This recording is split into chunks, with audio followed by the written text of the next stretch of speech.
everybody, this is DNS Big Little Garden. How y'all doing today? It is January the 11th, 2021. I hope y'all had a great new year and continue to have a good new year. Want to say anything, Sam? Happy New Year, everybody. Okay. Well, we are back because we wanted to make a little part 2 to the ExJW video that we did in December. Had a lot of emails and comments that I wanted to address. One of the emails that we got, somebody, I will not give out names on this recording today, but they saying that child abuse was not happening, that it was made up by apostates. So let's address that. Okay. Child abuse is real in the Jehovah Witness organization, not only in the Roman Church. One, you can look up the Australian Royal Commission redress screen about the lawsuits against the Watchtower and Bible Tract Society. They have not joined that scheme to repay back the victims that are going through child abuse and the cases and everything.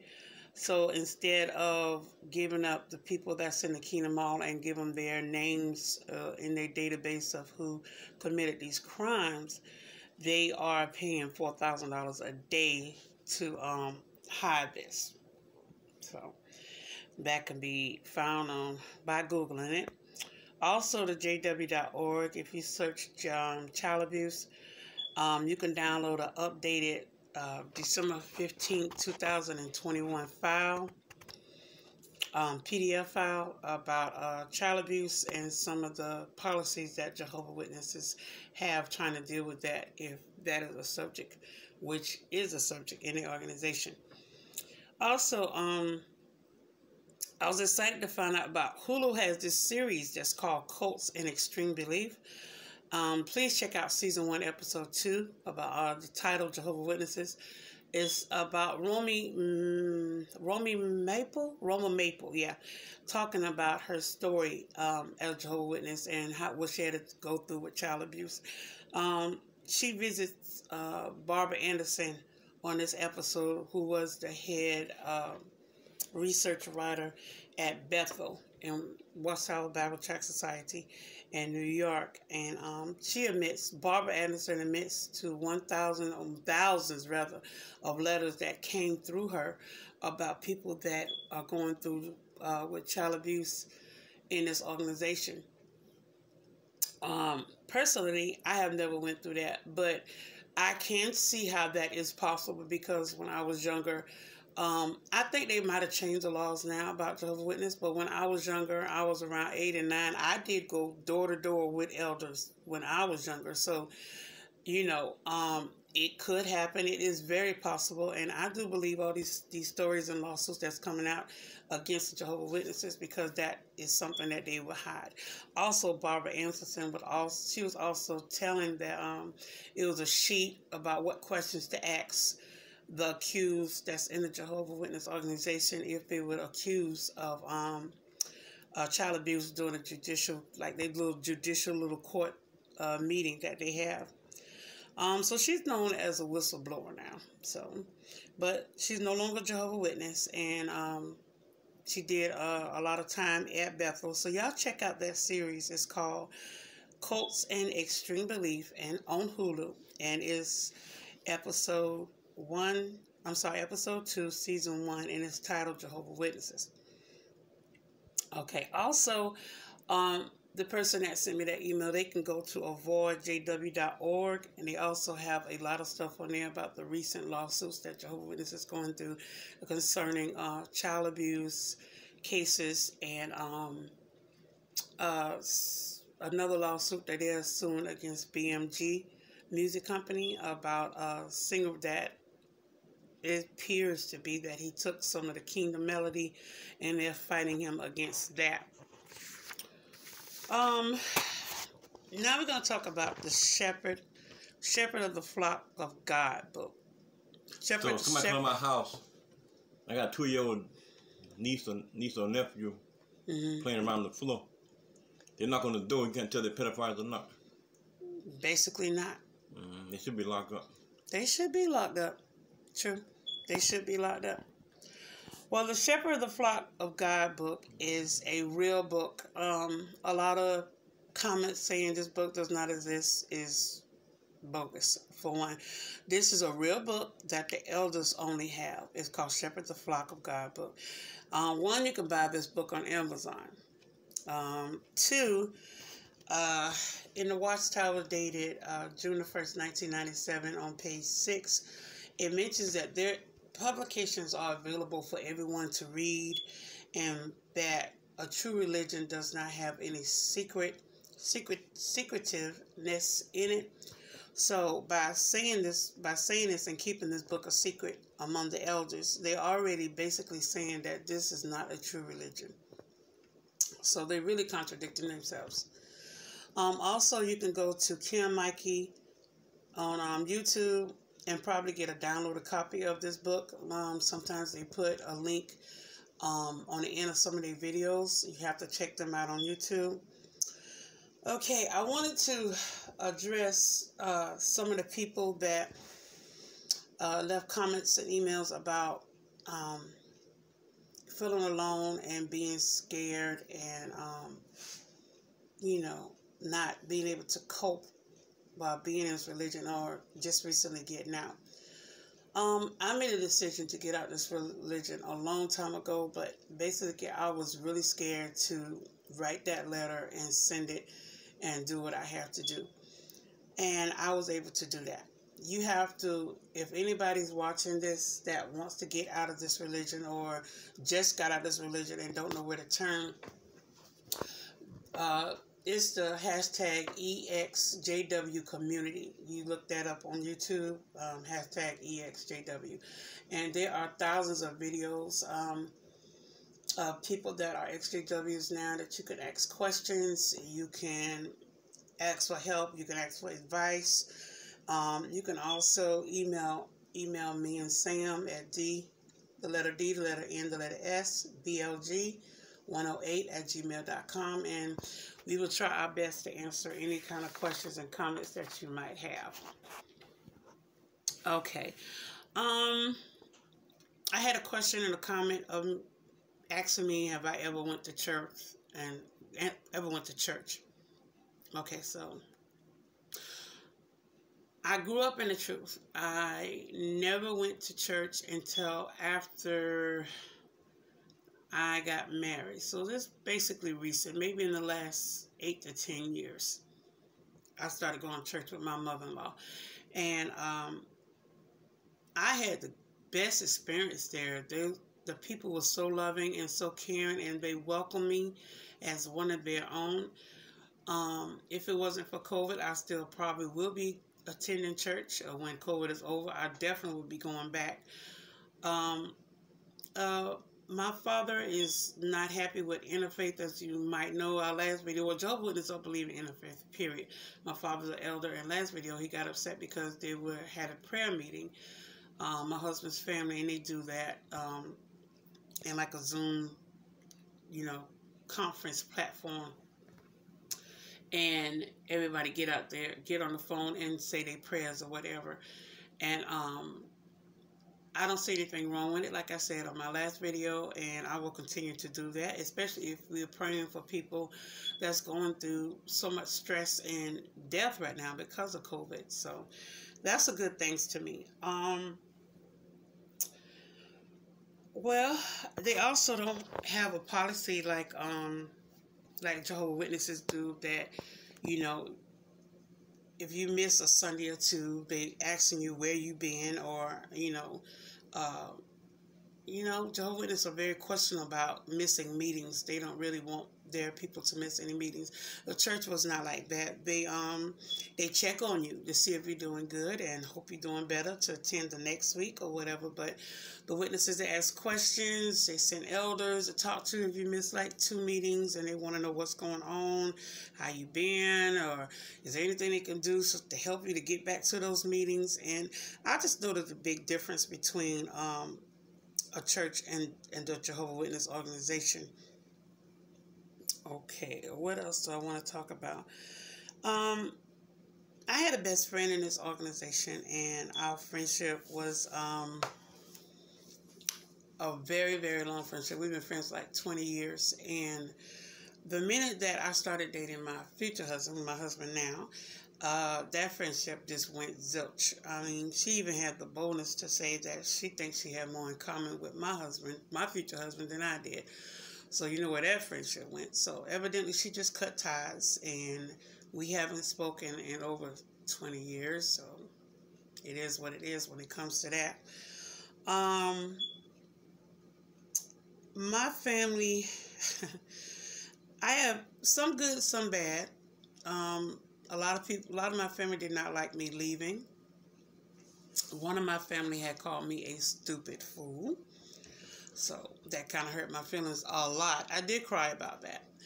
But when you leave this religion, you have to prepare for being shunned. You have to prepare for not speaking to family members. That is going to be a part of the agenda, especially if you have family members that are in a Jehovah's Witness. But I have cousins that have been disfellowshipped, and I'm able to talk to them, and I have family that are not witnesses, so I'm able to talk to them. But the ones that are, I know I won't be able to talk to them anymore. That is something that you have to get used to as long as I'm an apostate, which I am called. As you may know, apostate is a runaway slave, and Jehovah's Witnesses, the elders have that responsibility of trying to get that apostate to come back to the kingdom hall. But I wrote my letter, and I think that's something that I am not going to ever do as long as I'm in my right mind. So that's not even a possibility. I wanted to tell y'all about Kelly and Mikey had a video. I'm not sure about the date, but I call it the cupcake video.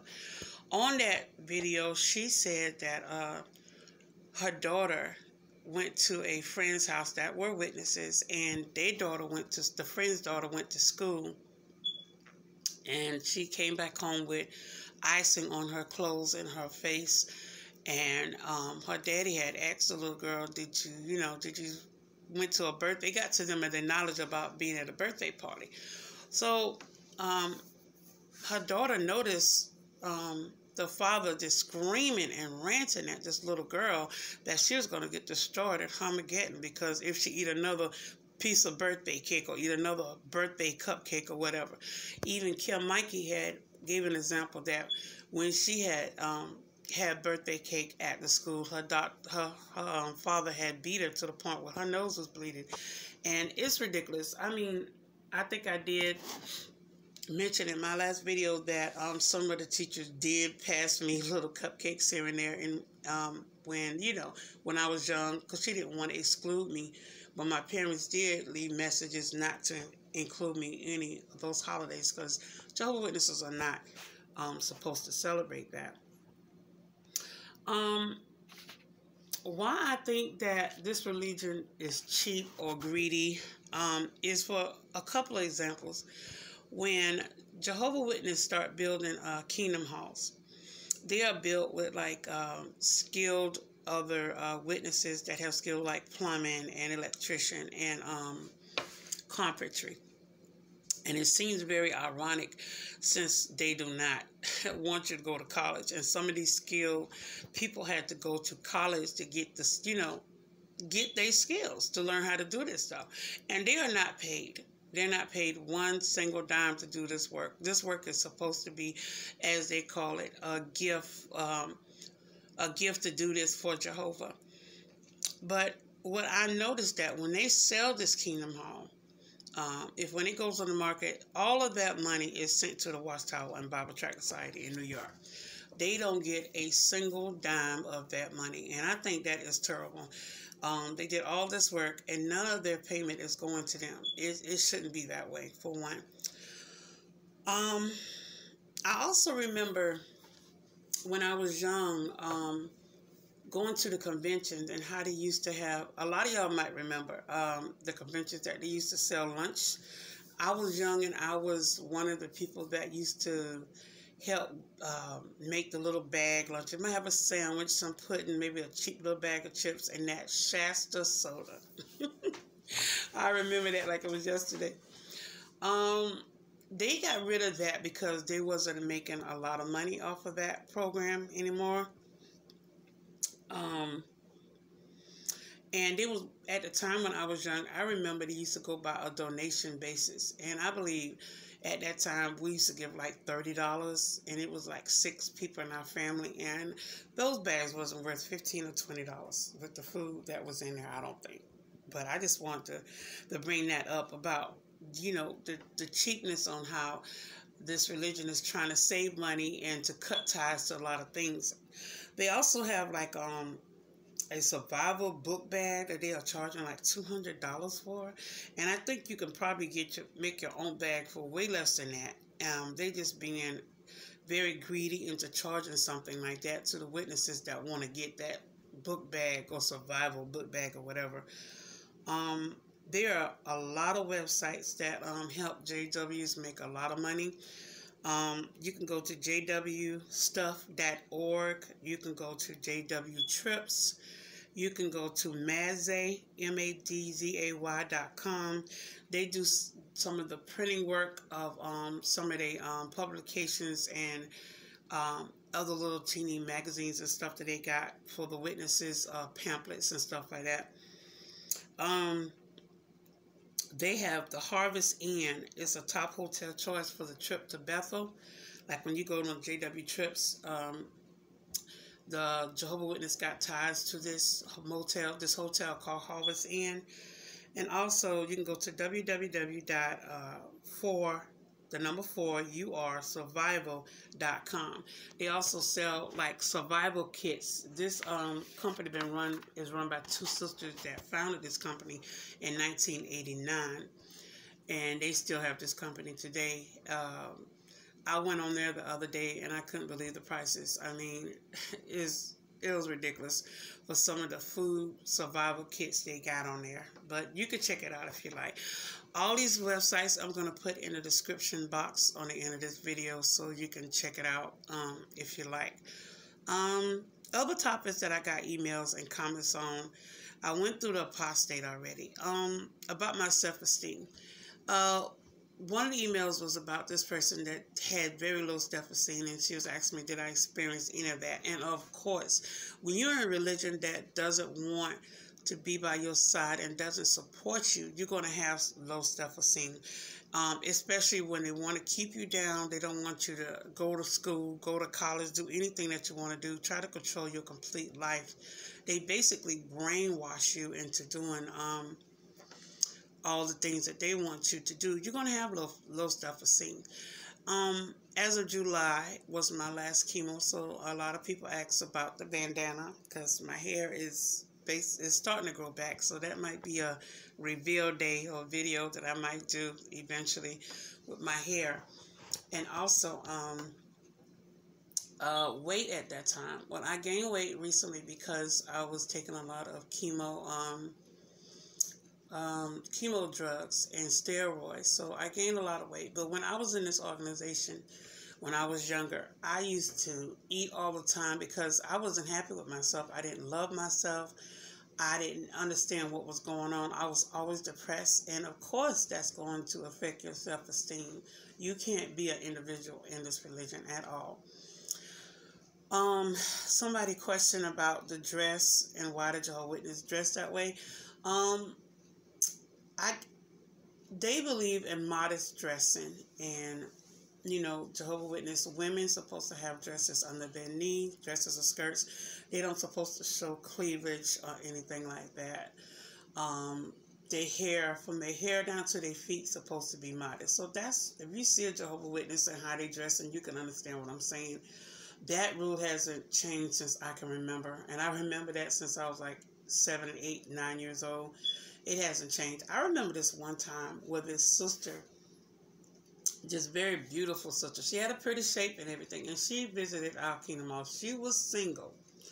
Now, if you're a Jehovah Witness or ex-Jehovah Witness, you know what I'm talking about.